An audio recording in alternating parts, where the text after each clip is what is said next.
行政長官發表咗新一份施政報告，深化改革，全面提速香港發展。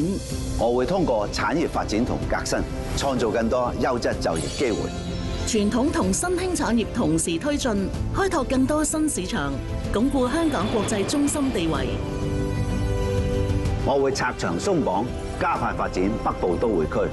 教育、科技、人才一體化發展，文化、體育、旅遊共展香港獨有魅力。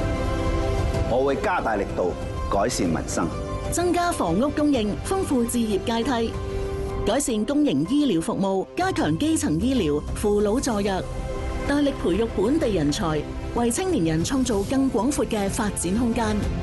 香港享有國家同國際機遇嘅疊加優勢，我哋會落實施政報告嘅理念，深化改革，心繫民生，發揮優勢，同創未來。